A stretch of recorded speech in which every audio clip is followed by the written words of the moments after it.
আমাদের সংক্ষেপ কথা হলো বাংলাদেশ জামাত ইসলামের পক্ষ থেকে যে 7 দফা দাবি করা হয়েছে, ইসলামী আন্দোলন বাংলাদেশ চিন্তা ভাবনা পর্যালোচনা করে দেখেছে এটা দেশের জন্য মঙ্গল এবং এদের বাসীর জন্য মঙ্গলজনক বিধায় আমরা পুরোপুরি এটা সমর্থন করি।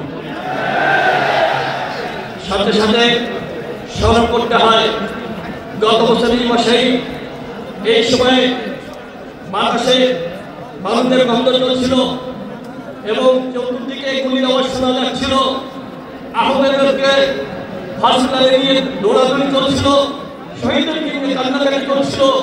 তার বীর হয়ে আমরা একটা নতুন বাংলাদেশ পেয়েছি। যদি এই 5 আগস্ট না সংগঠিত হতো তাহলে এই জাতীয় সমাবেশ কল্পনাও করা যেত না। আমরা শহীদদের জন্য জান্নাত কিছু মকাম কামনা করি।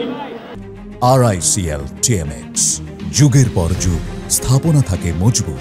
যারা আহত হয়েছেন তাদের সুস্থতা কামনা করি। সবার সামনে তোমার ছেলের উদ্দেশ্যে বিদায় একটা কথা বলতে চাই, সেটা হলো বাংলাদেশ জামাত ইসলামীর আমির মাধ্যমকে পৌঁছে গেছেন, প্রবীণ বৃদ্ধ হয়ে গেছেন, কিন্তু তার চলাফেরা কখনো মাধ্যমকে নমুনা আমরা দেখতে পাই না। 9 ইয়ারের মধ্যে তিনি সরাসরি করছেন। আমার ছেলেদের কাছে জিজ্ঞাসা করতে চাই, আমার ছেলেরা তোমরা কি ক্লান্ত হয়ে পড়ে গেছো?